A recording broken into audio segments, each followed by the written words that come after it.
Hi அஸ்லாம் வலைக்கம், welcome to jasmine rose. இன்றைக்கி நம்ம சேனலில் பீஃப் ஃப்ரை பார்க்க போகிறோம். அதுக்கு முன்னாடி நம்ம சேனலை சப்ஸ்கிரைப் பண்ணாதவங்க மறக்காமல் சப்ஸ்கிரைப் பண்ணிக்கோங்க. பக்கத்தில் இருக்க பெல் ஐக்கானை கிளிக் பண்ணிக்கோங்க. அப்போ தான் நான் போகிற வீடியோஸ் உங்களுக்கு கிடைக்கும். வாங்க வீடியோக்குள்ளே போகலாம். பீஃப் ஃப்ரை பண்ணுறதுக்கு ஒரு குக்கர் எடுத்துக்கோங்க. அடுப்பு ஆன் பண்ணிக்கோங்க. அதில் ஒரு 1/2 கிலோ பீஃபை நல்லா வாஷ் பண்ணி சேர்த்துக்குவோம்.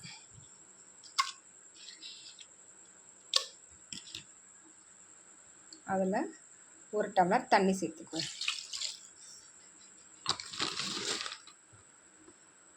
தேவையான அளவு உப்பு சேர்த்துக்குவோம்.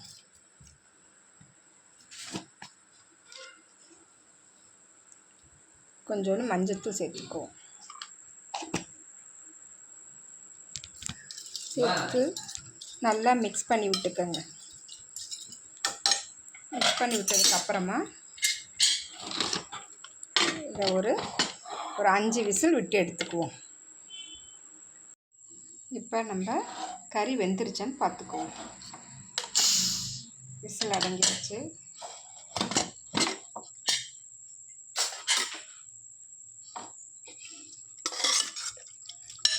ஊற்றுற தண்ணியெல்லாம் நல்லா வத்திடுச்சு. நல்லா சாஃப்டாக வெந்துருச்சு. இதை அப்படியே எடுத்து ஒரு ஓரமாக வச்சுருவோம். அடுத்து நம்ம இப்போ கறி ஃப்ரை பண்ணிடுவோம். அதுக்கு முன்னாடி ஒரு மசாலா ரெடி பண்ணிக்குவோம். கொஞ்சமாக ஆயில் விட்டுக்கோங்க.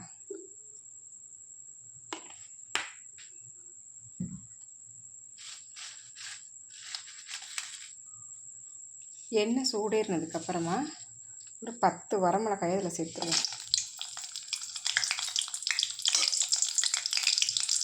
நல்லா வறுத்து விட்டுருவோம்.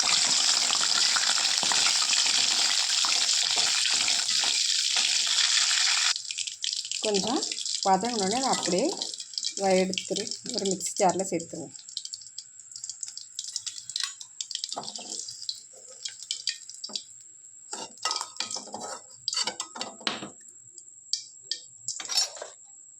அந்த எண்ணெயில் பொடியாக நறுக்கின 2 பெரிய வெங்காயத்தை சேர்த்துக்குவோம்.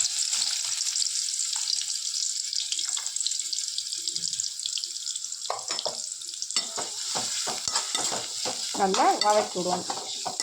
நம்ம கறியில் உப்பு போட்டு வேக வச்சுருக்கோம். அதனால் இந்த வெங்காயம் வதங்குறதுக்கு சும்மா கொஞ்சமாக உப்பு சேர்த்துக்குவோம்.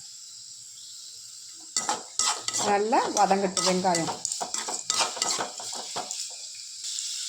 இந்த வெங்காயம் வதங்குறது கடையில் நம்ம வறுத்து எடுத்தோம்னா மிளகா அதோட ஒரு 10-15 பூண்டு பல்லை சேர்த்துக்குங்க.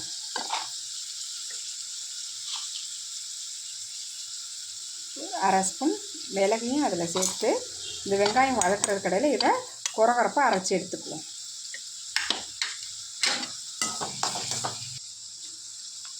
வெங்காயம் கொஞ்சம் வதங்கினோடனே ஒரு கொத்து கருவேப்பிலை சேர்த்துருவோம்.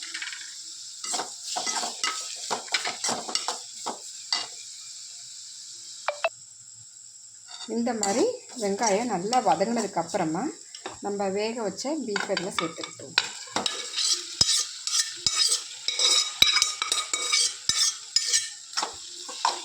சேர்த்து நல்லா வதக்கி விடணும்.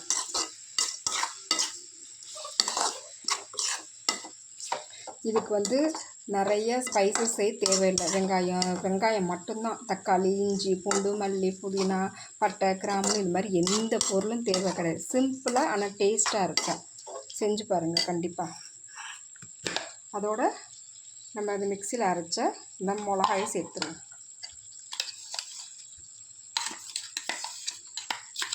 வேலையும் உங்களுக்கு சிம்பிள் ஆனால் டேஸ்ட்டு எக்கச்சக்கமாக சூப்பராக இருக்கும்.